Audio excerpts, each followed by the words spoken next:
Menos de um mês separa o mundo da COP30, a Conferência Climática da ONU. Na expectativa para o evento, que vai ser sediado pela primeira vez no Brasil, representantes de mais de 65 países se reuniram em Brasília, na pré-COP, para alinhar posições e preparar o terreno para os debates oficiais. Mas mesmo com o encontro preliminar, ainda ficam algumas dúvidas.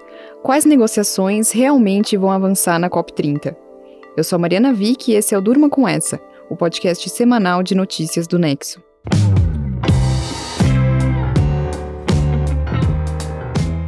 O programa dessa semana tem também João Paulo Charlot comentando o acordo de cessar-fogo na faixa de Gaza e José Antônio Moroni falando sobre a necessidade de participação social nas decisões climáticas. O Brasil recebeu na segunda e na terça-feira a pré-COP. O evento, que ocorreu em Brasília, foi uma reunião preparatória para a COP30, conferência sobre o clima que acontece daqui a menos de um mês em Belém. A pré-COP não faz parte do calendário oficial da ONU, mas serve como um termômetro para as negociações de fato, que estão marcadas para os dias 10 a 21 de novembro. Ela é um momento para alinhar prioridades e preparar o terreno para o que vem por aí. A pré-COP reuniu mais de 600 representantes de 67 delegações que fazem parte da Convenção do Clima da ONU. Foram 65 países, mais os representantes da União Europeia e da COP29, a última conferência do clima da ONU, que ocorreu em 2024 na cidade de Baku, no Azerbaijão. Países importantes para o debate climático, como a China, a Índia e a Rússia, vieram ao evento. Mas uma ausência não passou despercebida, a dos Estados Unidos de Donald Trump. A pré-COP debateu temas chaves que vão fazer parte das negociações oficiais da conferência em Belém. As discussões, algumas a portas fechadas, tocaram em assuntos como financiamento climático, transição energética e adaptação a eventos climáticos extremos. Se você está acostumado a ouvir notícias sobre a mudança climática, esses termos são até batidos. Mas se não se preocupa, porque a gente vai voltar a esses pontos ao longo desse episódio. A pré-COP começou com um discurso de Geraldo Alckmin na segunda-feira. Na ausência de Lula, que estava na Itália no encontro com o Papa Leão XIV, o vice-presidente abriu a reunião lembrando os 3 objetivos principais da presidência brasileira na COP30. Reforçar o multilateralismo, conectar o regime climático à vida real das pessoas e acelerar a implementação do Acordo de Paris. Convoco a todas e a todos a compartilharmos essa preocupação ambiental e esse amor ao próximo, não apenas em nossos discursos, mas em ações concretas, em benefício de toda a comunidade internacional e como legado para as gerações futuras. Outras autoridades brasileiras também participaram do evento. A ministra Marina Silva, do Meio Ambiente e da Mudança do Clima, disse que a ação climática só vai ser eficaz se também for ética, e a COP30 pode ser o lastro para novos caminhos e novas maneiras de caminhar. Ela também cobrou o financiamento de programas de conservação florestal. Estima-se a necessidade de 282 bilhões de dólares por ano, mas hoje contamos com apenas 1/4 desse valor. Para preencher essa lacuna, precisamos mobilizar um menu de ações concretas de financiamento para a natureza. O ministro da Fazenda, Fernando Haddad, também falou nesse assunto. Ele disse que um possível legado do Brasil na COP30 vai ser a criação do Fundo Florestas Tropicais para Sempre, o TFFF, que vai pagar países que mantêm e recuperam florestas com recursos de um fundo global de investimentos. Haddad também afirmou que o Brasil vai a Belém com um plano para destravar o financiamento climático. Reformar os bancos multilaterais de desenvolvimento, tornando-os mais ágeis, integrados e aptos a catalisar capital privado. Fortalecer as capacidades domésticas e as plataformas de país, ampliando a coordenação institucional e a atratividade de investimentos sustentáveis. A ministra dos Povos Indígenas, Sônia Guajajara, disse que a participação indígena na COP30 vai ser a maior da história das conferências do clima. Mais de 3.000 representantes de populações originárias devem estar presentes na reunião em Belém. Ela defendeu que as terras indígenas são ativos climáticos e cobrou eficiência na destinação do financiamento lá na ponta. E povos indígenas e comunidades locais não são somente aqueles dentre os mais impactados pelas mudanças climáticas. Nós também somos parte das respostas. Também por isto, o Círculo dos Povos... O secretário da Convenção do Clima, Simon Stiell, diz que a COP30 vem num momento crítico, o momento de olhar para frente contra a mudança climática. Ele disse que os países devem enviar uma mensagem clara de que o mundo está unido contra a crise do clima e mostrar para todos quais são os benefícios da sustentabilidade. Numa entrevista para o jornal Valor Econômico, o presidente da COP30, André Corrêa do Lago, disse que tentou usar a pré-COP para assegurar a boa vontade de todos para que a COP possa começar já com as negociações em Belém. Ele acrescentou: "Queremos evitar bloqueios de um lado ou de outro provocados pelo desejo de colocar na agenda coisas que não estão nela." Uma das utilidades da pré-COP foi justamente essa: identificar onde as discussões climáticas podem dar problema e abrir caminho para que esses problemas sejam resolvidos antes da COP30, daqui a menos de um mês.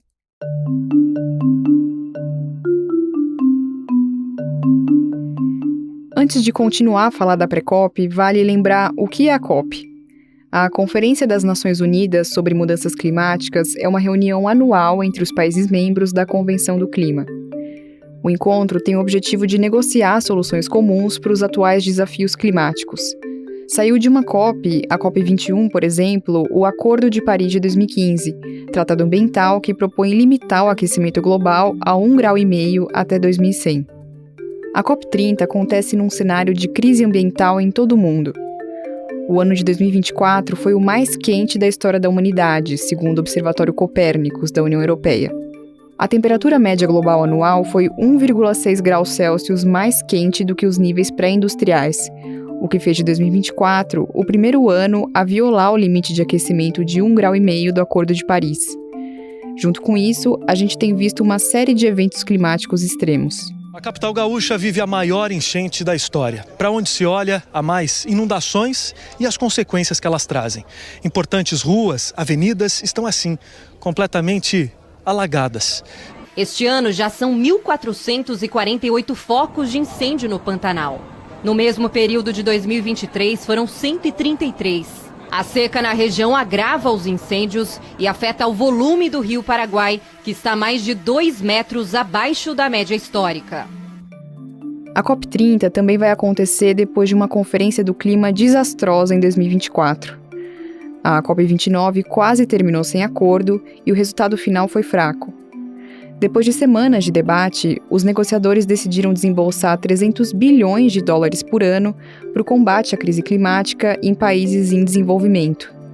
Mas essas nações, para se ter uma ideia, pediam 1 trilhão e 300 bilhões de dólares, mais de 4 vezes mais. Demanding aid. We are not demanding charity. We are here to demand justice. And this justice comes through climate finance. How much do we want, comrades? Trillions, not billions. Trillions, not billions. My friends, the tax that they are... Você ouviu aí protestos da sociedade civil na COP29 em Baku. O manifestante que está comandando o protesto pede trilhões para o financiamento climático e diz que isso não é uma questão de caridade, mas uma questão de justiça. O Brasil, nesse contexto, tem a responsabilidade de fazer o que não foi feito e de, talvez, restaurar a confiança nas COPs depois de anos de negociações frustradas ou de decisões que não estão sendo postas em prática, como é o caso do Acordo de Paris. O Brasil quer que a COP30 seja a COP da implementação, como disse aqui a ministra Marina Silva. A COP30, essa COP tem que ser a COP da implementação. Nós ficamos 33 anos discutindo, fazendo regras, criando estrutura. Agora não tem para onde fugir. As decisões foram... A pré-COP foi marcada por protestos da sociedade civil pedindo ações efetivas para a conferência em Belém. Organizações ambientalistas instalaram outdoors em Brasília dizendo que a eliminação gradual dos combustíveis fósseis deveria integrar a agenda da reunião em novembro. Deixar de usar fontes de energia como o petróleo, o carvão e o gás natural foi um dos acordos firmados na COP28, em Dubai, mas até agora a proposta não foi para frente. Os povos indígenas também marcaram presença na pré-COP. cerca de 200 manifestantes de diferentes regiões do Brasil participaram de uma passeata na segunda-feira em defesa da demarcação de terras. Para as lideranças, a medida representa uma das respostas mais eficazes do país contra a mudança climática. Também na segunda-feira, um grupo de 41 organizações da sociedade civil entregou ao presidente da COP, o André Corrêa do Lago, uma carta pedindo que o financiamento para a adaptação climática seja triplicado.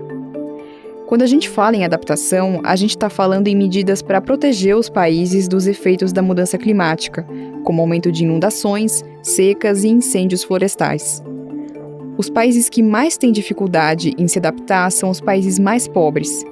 E eles pedem dos mais ricos dinheiro para adotar essas medidas, que, via de regra, são caras. Os participantes da Pré-COP também receberam cerca de 1.300 mensagens de crianças e adolescentes brasileiros sobre a mudança climática. Nelas, os jovens falaram sobre a sua relação com a natureza e os impactos da crise ambiental nas suas comunidades. A iniciativa foi elaborada pela ONG Alana e pelo Unicef, em parceria com a presidência da COP30.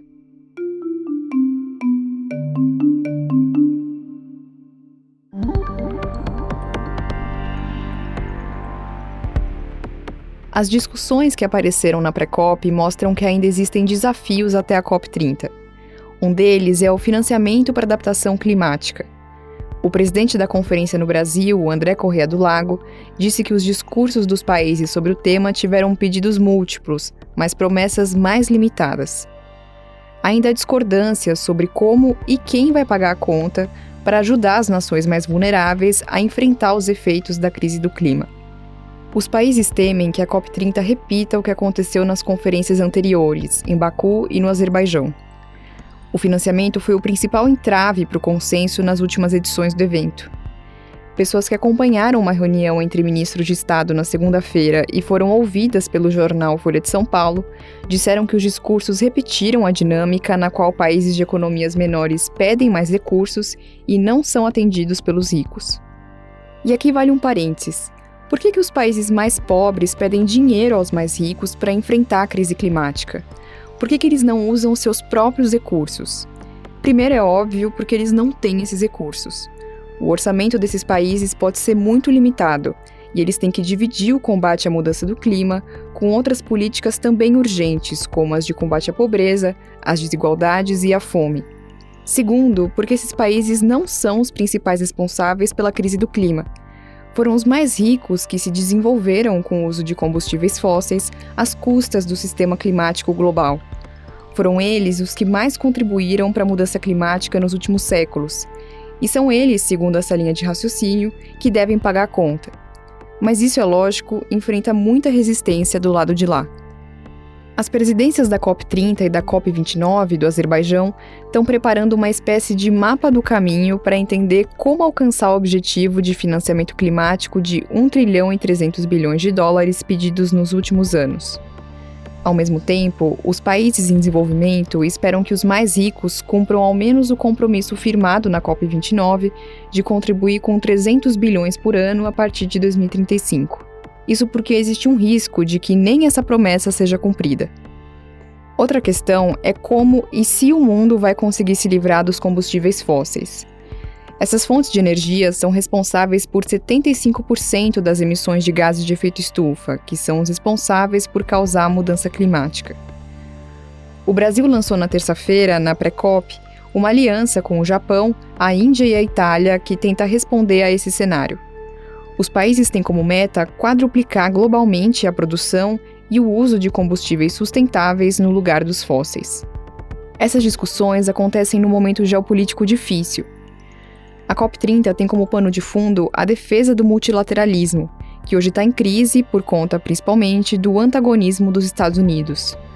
Donald Trump anunciou nesse ano que o país deve deixar o Acordo de Paris em janeiro de 2026. E assim como não trouxe representantes à pré-COP, o governo americano não deve participar da conferência em Belém, num boicote às negociações sobre o clima. Para organizações da sociedade civil, a falta de compromissos ambiciosos pelo clima também põe à prova a capacidade dos países de combater a crise. Chamou atenção na pré-COP, por exemplo, o silêncio da União Europeia sobre a sua nova meta climática, que ainda não foi entregue à ONU. O Acordo de Paris completa 10 anos em 2025 e, pelas regras, os países devem atualizar nesse ano seus planos nacionais de ação climática, que são conhecidos pela sigla NDC, ou Contribuições Nacionalmente Determinadas. A ONU prepara um relatório síntese com a projeção da temperatura global para os próximos anos, com base nas ações que os países prometem nas suas NDCs. E a expectativa é que os números não sejam bons. Segundo uma reportagem da Agência Brasil, só 62 dos 195 países que estão comprometidos com o Acordo de Paris apresentaram formalmente suas metas climáticas até agora. Juntos, eles representam 31% das emissões globais de gases de efeito estufa, o que é muito pouco. A pré-COP terminou com essas questões sobre a mesa na noite de terça-feira. O encontro não costurou acordos formais ou anúncios de novas metas, mas facilitou a construção de entendimentos prévios para as negociações que devem ocorrer na conferência em Belém. Para o presidente da COP30, o André Corrêa do Lago, foi possível mapear os principais pontos de consenso e os possíveis impasses. O que houve aqui, e que foi extremamente útil fazer essa pré-COP, é que nós já temos isso agora muito melhor mapeado, porque eles, os países, foram muito claros nos limites do que eles podem ou não podem aceitar no processo negociador. Ele disse acreditar que os países conseguiram alguns pré-consensos antes das conversas oficiais. Mas ainda assim, as negociações sobre temas como o financiamento climático e a redução das emissões ainda estão em construção. Nós conseguimos avanços para consenso, mas eu recebi um comentário aqui do nosso maravilhoso enviado especial para o Oriente Médio, que é o Adnan Amin, que foi o principal negociador em Dubai, na COP28, e o Adnan me disse: André, por mais que pareça que a gente está conseguindo construir todas as coisas, só nos últimos dias é que realmente você vai saber se será possível obter consenso na maioria dos temas. Até agora, 162 países se credenciaram na ONU para participar da COP30. Mas nem todos garantiram hospedagem em Belém. A Secretaria da COP da Casa Civil diz que só 87 delegações já conseguiram acomodações suficientes no contexto dos preços abusivos para hospedagem na capital paraense, um tema que a gente já tratou várias vezes aqui no Durma. O governador do Pará, Helder Barbalho, disse ao SBT que a participação na conferência está garantida. Neste momento, nós temos a oferta de leitos necessária e, claro, também a garantia de que as abusividades que haviam sido dispostas à população estejam sendo combatidas e com isso. O Durma com essa volta já.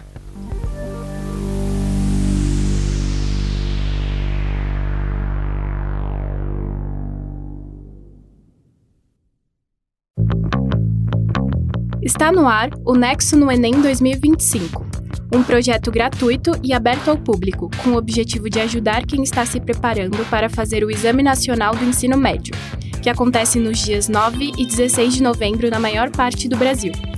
O Nexo ajuda estudantes a entenderem o que está acontecendo no Brasil e no mundo, com clareza, contexto e profundidade. É um conteúdo que informa e aprofunda o pensamento crítico, além de expandir a visão de mundo. Para quem está se preparando para o Enem, ler o jornal é um meio de acompanhar o que importa, de forma acessível e confiável.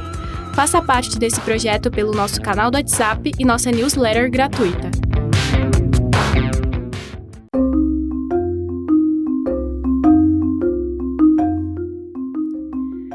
Líderes dos Estados Unidos, do Egito, do Catar e da Turquia assinaram na segunda-feira um acordo para oficializar o cessar-fogo na faixa de Gaza.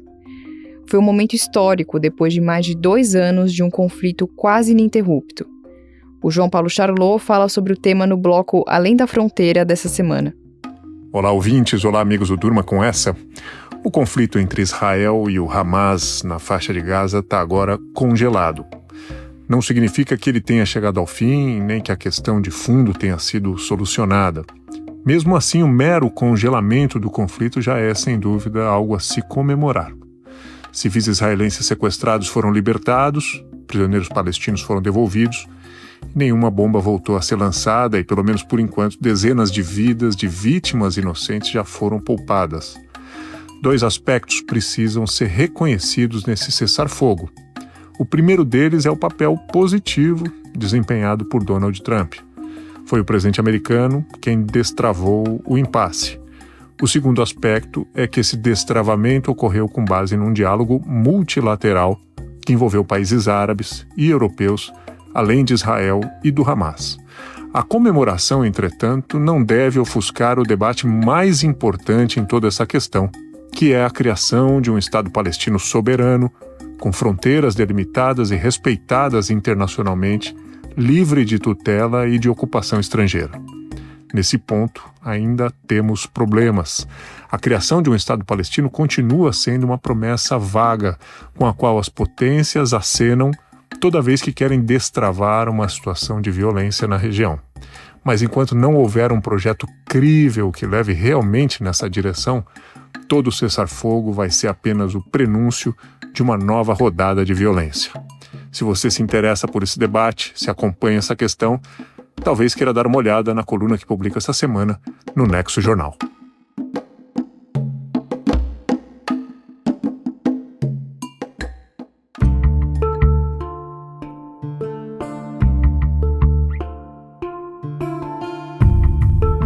O Nexo está publicando artigos de opinião sobre financiamento climático em parceria com o Instituto de Estudos Socioeconômicos, o INESC.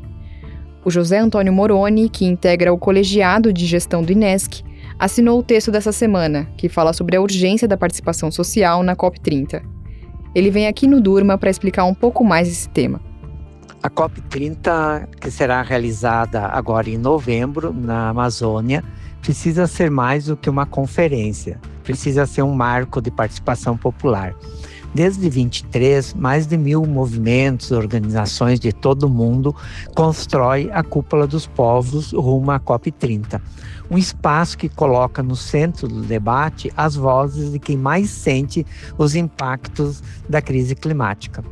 O recado é bem definido: sem povo não há justiça climática.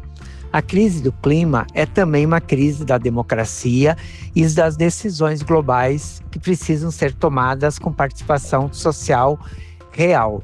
Sem essa participação, só vêm falsas soluções. O financiamento climático é parte essencial disso. Ele deve ser público, justo e acessível, não controlado por bancos e corporações. O dinheiro para enfrentar a crise precisa chegar aos territórios e às comunidades que protegem a vida e a natureza. A Cúpula dos Povos é um chamado à ação por uma transição energética justa, por soberania dos povos e por um futuro construído de baixo para cima. Porque enfrentar a crise climática é, antes de tudo, defender a democracia e a vida.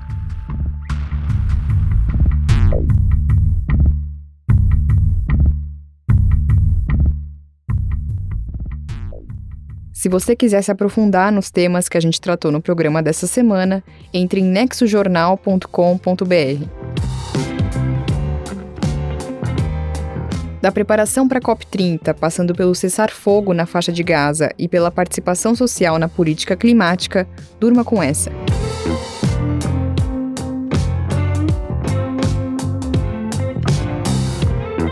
Com roteiro, produção e apresentação de Mariana Vick, edição de texto de Suzana Souza, participações de João Paulo Charlot e José Antônio Moroni, produção de arte de Giovanna Natália e edição de áudio de Bruno Bimbati, termina aqui mais um Durma com essa. Até a próxima semana.